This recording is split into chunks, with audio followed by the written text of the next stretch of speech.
Darth Vader, Yoda, Luke Skywalker, Emperor Palpatine. These are four of the greatest Force users in all of Star Wars, and at their best, each one of them can make a pretty strong case for the most powerful being in all the galaxy. And today, we're going to put that to the test, using each of these characters in their primes, and including expanded universe lore, not just Lucas canon. We're going to see which one of these four fighters comes out on top in an all-out battle royale. Who really is the strongest of them all? Let's get to it. What's up, guys? I'm Daniel, and this is DanCo. We do fight breakdowns every week, plus the occasional power ranking video like this one, or things like that. So if that seems interesting to you, we'll sit back and enjoy the video. Hit that like button. If you want to, we'll hit the subscribe button while you're at it. Now let's get to it. When I left you, I was but the learner. Now I am the master. Starting out, let's take a little closer look at Darth Vader. And the first thing that we gotta recognize is that if we truly wanted to use Vader in his prime, then we would use this version of Vader. Anakin Skywalker was the most powerful Jedi in over a millennium, and he had unprecedented power in the Force. By Revenge of the Sith, he was more powerful than anyone on the Jedi Council, even Master Yoda.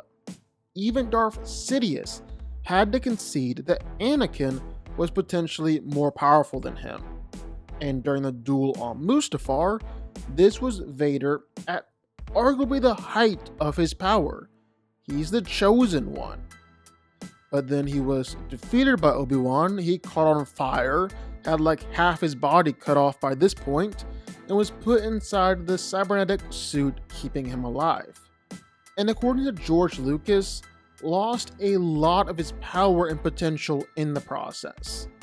Now that he's half man and half machine, he lost a lot of the ability in the Force because there just isn't as much human left. So where before he had the potential to be twice as powerful as the Emperor, now he's operating at maybe 80% of the Emperor's power, more on par with Darth Maul and Count Dooku. It also messed him up as a lightsaber fighter too. He lost and had to relearn a lot of the skill and ability that he had as Anakin, and definitely lost all that self-confidence that he had. Of course, there are other things to suggest that this isn't the case at all, and Darth Vader actually did get more powerful after putting on the suit, and that his prime was really around Return of the Jedi. Like, he lost his first fight against Obi-Wan Kenobi, first few fights really, but by the time that New Hope rolls around, well, Vader was powerful enough to beat him. And it wasn't just the fact that Obi-Wan was older now and couldn't fight as well with a lightsaber. One, because Obi-Wan had killed Darth Maul while in this same state. But two, because they were also having a Force battle at the same time during this fight. We just couldn't see that playing out with our eyes. But old Ben was wearing out and losing the fight before the fight even began. Just by being around Vader's presence in the Force was enough to tire Obi-Wan out. He had been growing more and more powerful in the dark side of the Force, tapping into a whole new power stream than before. And he's actually come to believe that his injuries only made him stronger and increased his connection to the Force. His pain fed his hate, and his anger, his hate turned into strength, suggesting he's still becoming even more powerful as Vader. So definitely a debate there. But honestly, just because we'll have access to a lot more cool stuff, we're gonna say his prime is Return of the Jedi. Darth Vader has been consistently called one of the deadliest Sith in history, one of the most powerful entities in the galaxy, and someone with the potential to rival or even possibly overthrow the Emperor himself. And this kinda did come to fruition. He did kill the Emperor, even if the death didn't really stick. his force power manifests itself in a lot of different ways, from telepathy to creating force barriers or amping himself with force rage, but his primary has to be telekinesis. He's able to tear apart AT-ATs, bring down trees the size of buildings, or even bring down huge buildings themselves. His raw power is absolutely insane. And he's not necessarily just a bull in a china shop either. Darth Vader has pretty substantial control over everything around him. He's even able to force choke someone from all the way across the galaxy. But it doesn't just stop there. Outside of his insane connection with the Force, Vader is also a tremendously gifted and deadly fighter. He's impossibly strong, and he can use this in a fight, easily overpowering other Jedi or lightsaber fighters. He's surprisingly fast. Even with his robotic armor, he can block pretty much all attacks coming his way, and it's even been said that he's faster than the Emperor himself. Then where Vader shines is his durability, which makes sense. He's already missing half of his body and replaced it with metal. And even before that, he was still pretty good at enduring pain. Vader can legit walk through blaster fire, walk through explosions. It almost doesn't even faze him for the most part. He was even able to take Palpatine's Force Lightning. This is an attack powerful enough to have Maul crying on the floor and begging for mercy. Maul, the guy who feeds off of pain to make him grow stronger in the Force, and survived literally being cut in half. Palpatine's lightning had him screaming out, but when Sidious hit Vader with enough lightning to make his skeleton show up through the armor, I don't even know how that one's possible, well, Vader just kept on pushing, determined to kill him. Then there's just straight his skill. He's the best duelist the Empire has, and fights with a unique and unpredictable style that actually takes bits and elements from all combat techniques.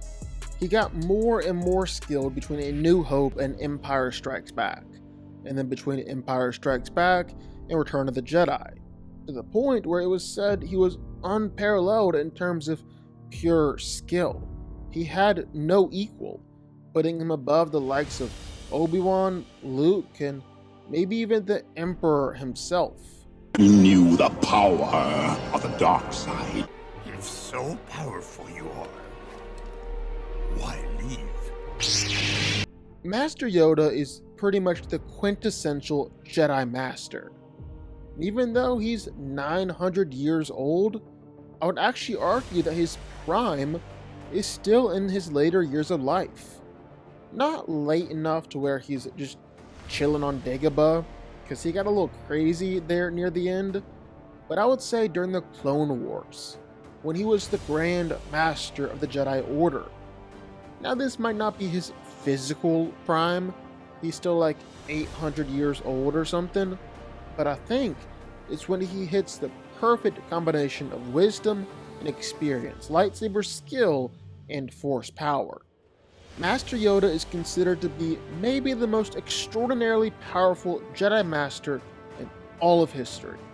He's considered to be the most skilled and experienced Jedi in the Order, with a combination of his wisdom, inner strength, and unparalleled knowledge of the Force.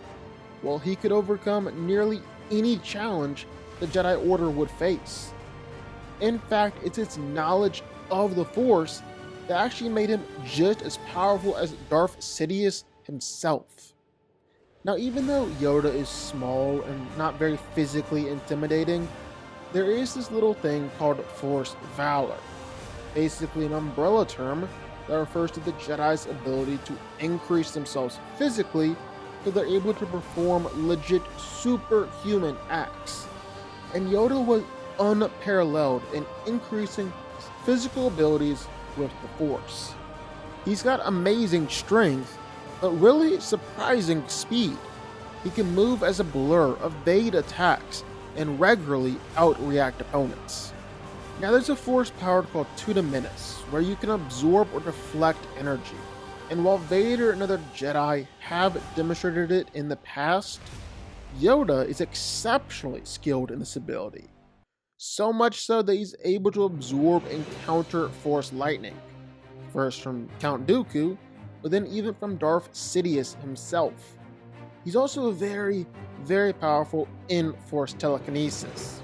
With just a flick of the wrist or a wave of his hand, he can send people flying all around, pick up starfighters, throw around hundreds of battle droids, push back gigantic Separatist landing craft.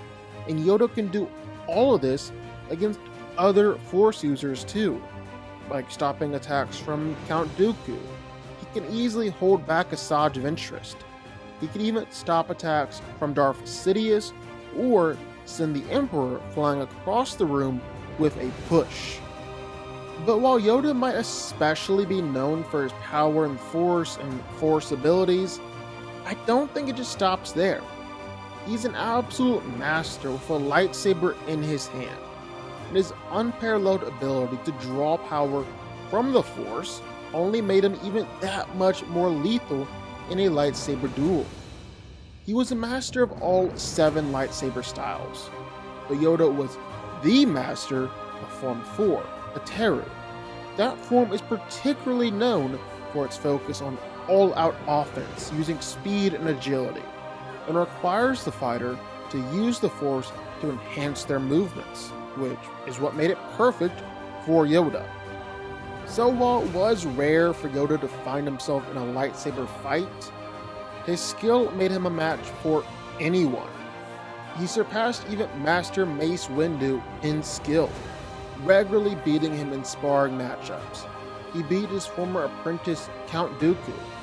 Palpatine was even convinced that if Yoda had fought Vader on Mustafar instead of Kenobi, well, Yoda would have messed Anakin up even worse than Obi-Wan did. And that's saying something. So yeah, there's a reason why Yoda was considered to be the greatest lightsaber master the Jedi Order had ever seen. Much to learn, you still have. Every word of what you just said was wrong. Luke Skywalker, the Grand Master of the new Jedi Order, was instrumental in the defeat of the Galactic Empire and played a pivotal role in pretty much every following conflict across the galaxy, all while becoming one of the most powerful Force users who had ever lived. And I think this is also when I need to explain canon versus expanded universe real quick, just in case you weren't aware. When Disney bought Star Wars, they limited the canon to just the movies, the Clone Wars, and the comics released post-2015. And while that didn't really affect Vader or Yoda a lot, it affected Luke Skywalker a ton. And since we're including canon and expanded universe, while there will be a lot of feats here for Luke that you might have never even heard of. And let me tell you, he's way more powerful than just the movies would have you believe. Luke Skywalker is tremendously powerful in the Force, and one of the greatest Jedi the galaxy has ever known. He's all the potential that Anakin Skywalker could have become as the Chosen One, but Luke is all that potential actually realized. I mean, even as far back as Return of the Jedi, it was being said that he was stronger than Darth Vader could have even imagined, and Vader was actually afraid of Luke's power. And not just Vader either. Palpatine was also afraid of Luke's power and potential. And that was back in Return of the Jedi. Ever since then, Luke has only been growing stronger and stronger in the Force, to the point where he is beyond powerful. Luke's power in the Force is like a star exploding. It's a hurricane of Force energy that has no shelter. That's who Luke Skywalker is at his best. When it comes to the Force, Skywalker is pretty much any power and ability that you can think of. He can root himself in the Force and become unmovable to literally everything. He can shield himself with the Force and literally walk on lava or easily take attacks from an AT-AT. He even knows how to block force chokes. He can recreate an entire ship just by using the Force, or even telepathically call out to every Jedi across the galaxy. He can teleport by folding space around him, or has electric judgment, his own version of Sith lightning, and is hitting someone of pure, raw Force power. Luke is also especially a master in telekinesis. Like, long gone are the days where he's struggling to lift the X-Wing out of the water. He can bring down an AT-AT with the Force. He's approached Darth Vader's mountain-sized fortress and rebuilt it with the Force, then proceeds to collapse it and bring it all down and then chuck it out into the ocean.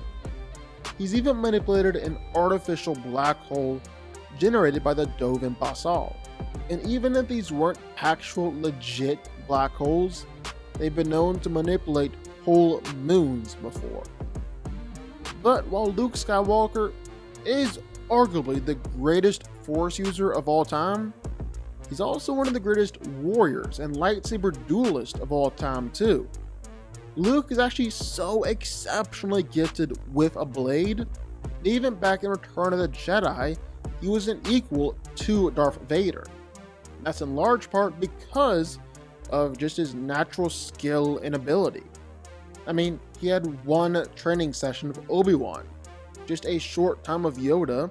Maybe it's possible he read a few books here or there, but just the learning curve that he was on would be impossible for anyone but Luke. And I mean, you can't argue with the results. He did stalemate and actually beat Darth Vader in a fight. And that was back in Return of the Jedi.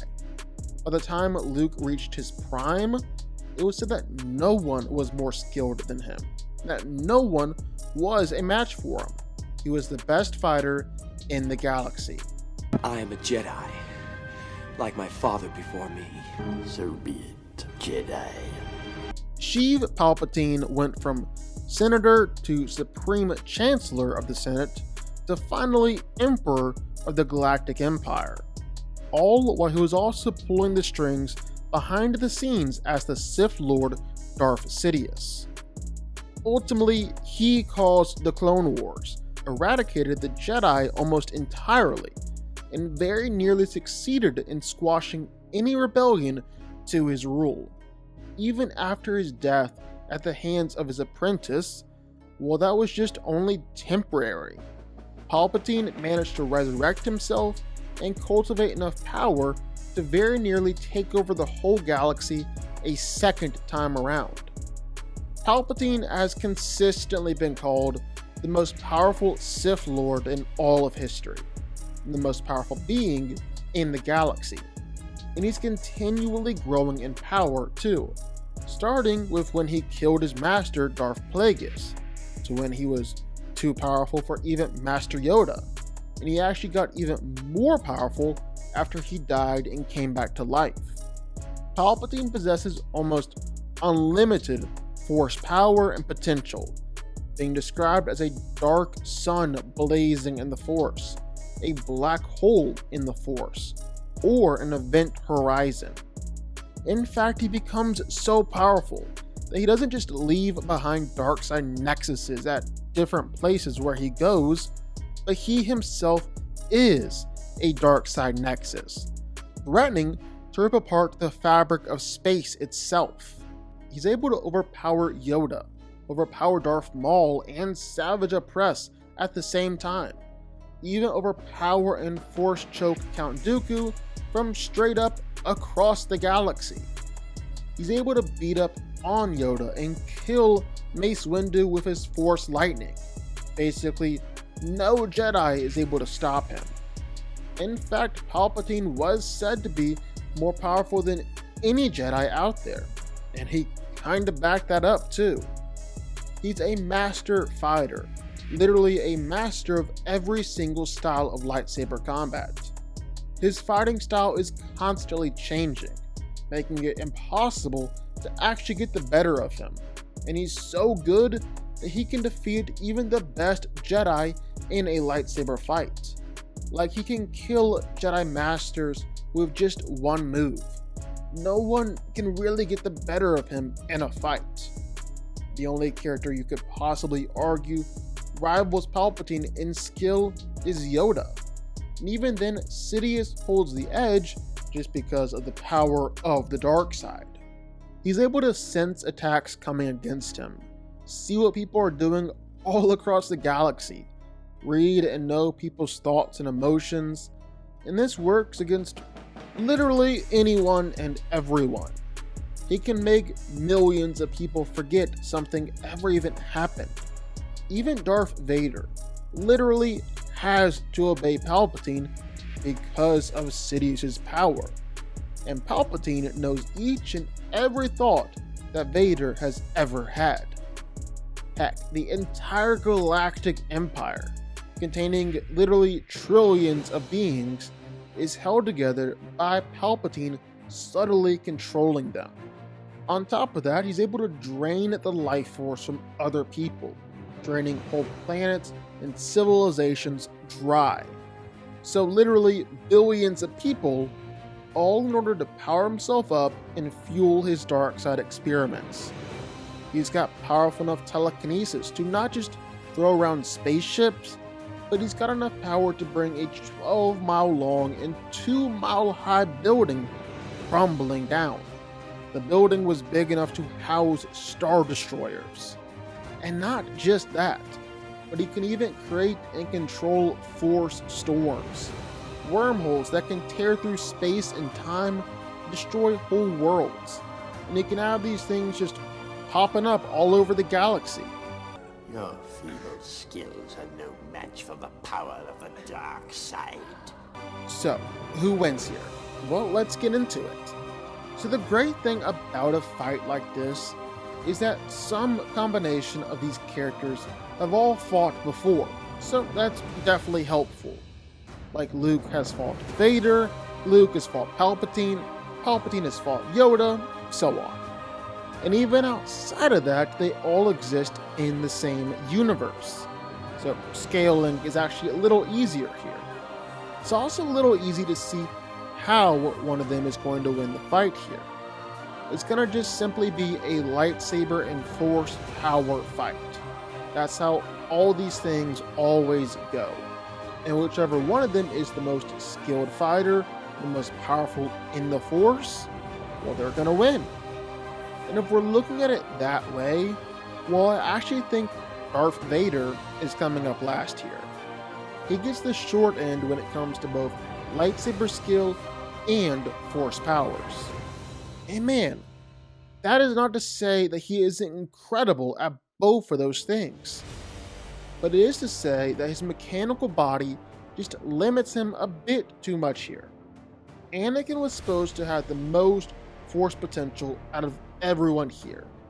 He lost that on Mustafar. Now, instead of being 2 times as powerful as the Emperor, he's just 80% of what the Emperor is. More on par with Darth Maul and Count Dooku than someone like Sidious, while Yoda and Luke are rivals to Palpatine. Same with lightsaber skill. Those injuries on Mustafar and his new mechanical body really limited him going forward. Where before Anakin was maybe the best fighter in the Order, his new body was much clunkier, slower, stiffer, and less mobile. Sure, it had the benefit of being stronger and tougher, but it still forced Vader to basically relearn how to fight, and learn how to fight in a different way. And even though he got really great at it, still never quite reached the heights of what he was before. And this idea of Darth Vader being the weakest of the 4 plays out in universe too. Palpatine said that if Yoda had gone to face Anakin on Mustafar instead of Obi-Wan, well, Yoda would have messed him up even worse, probably killed him. We've already seen Luke beat his dad in a fight, and that was Luke in Return of the Jedi, before he hit his prime around the time of the new Jedi Order. Then with Palpatine, While you can argue that Vader actually is the one who defeated Palpatine here, that's not really true to their relationship. When Palpatine came back to life, he compared Vader's betrayal to basically a pet dog fighting its owner. That's more how Sidious and Vader functioned, the master and the monster. I think Darth Vader would come in last here. Next one down would probably be Yoda, because while he could beat Darth Vader, he definitely can't beat Emperor Palpatine. We know that one for sure, we've seen it play out already. And that was Yoda in his prime. Palpatine only got even more stronger from there. I don't think Yoda would have a shot to beat Sidious at what you would consider Sidious's prime. But Luke Skywalker? Well, that's actually interesting. They're both master duelists, Yoda being the best the Jedi had to offer during the Grand Republic, and Luke being the best out of the new Jedi Order in the New Republic. But Luke can be much more adaptable throughout a fight, and blend other forms into his style with ease. Like, he has all the same skill as his master Yoda, but he can also balance it with the tactics and strategy of his old master Obi-Wan, and the brute force and power of his father Anakin. Truly the best of all of them. And then same with the Force. Yoda was tremendously powerful in the Force. He was even better in the Force than he was with a lightsaber. But there came a time where Luke surpassed him. As a Grand Master, Luke was able to do stuff like defeat whole armies of Force-immune warriors with the Force, or even stop a freaking black hole. And so that leaves us with just Emperor Palpatine versus Luke Skywalker fighting for that top spot. And it's a fight that we've seen play out a few times. They didn't technically fight in Return of the Jedi, it was more just Sidious shooting Luke with Force lightning and Luke taking it. Still impressive that Luke survived that, but it wasn't much of a fight. However, fast forward a few years to the Dark Empire saga. Darth Sidious is back now, even more powerful than before. Palpatine and Luke fight. In their first duel, Sidious wins and turns Luke to the dark side. However, in their second fight, Luke cuts off Palpatine's hand and wins the fight. He was also able to dispel Palpatine's attempt to try and salvage the situation by summoning a massive Force storm. Luke stopped it. Now, admittedly, he had some help from Leia, but at this point, Leia barely had any understanding of what she was doing with the Force. Honestly, her help would be more emotional support than anything else. So even if you still want to argue that Sidious is more powerful than Luke Skywalker, even though he ultimately lost, that's fair. But clearly they're close enough in power to where a duel between the two of them could go either way. Well, that was in Dark Empire, so literally decades before Luke became a Grand Master. So like 30 years of Luke constantly improving on his skills, gaining more knowledge and wisdom, continuing to increase his power and grow in the Force. If Luke Skywalker and Emperor Palpatine fought when both of them were in their prime, it would be a stomp for Luke. There's almost no way that he could lose that fight. Because remember, all that potential that was Anakin. The potential to become 2 times more powerful than even the Emperor himself. Well, all that potential is in Luke, too. And all that potential came true. And I think he's coming out on top here. Luke Skywalker wins. But what do y'all think? Sound off in the comments down below. I know you're gonna have thoughts and feelings on this one for sure. If you stuck around this long and made it to the end of the video, that's amazing. Thank you so much for watching and for supporting us. And if you want to go subscribe, well, go subscribe. You're gonna see more videos like this one every single week. I'll see y'all then. I'll see y'all next time.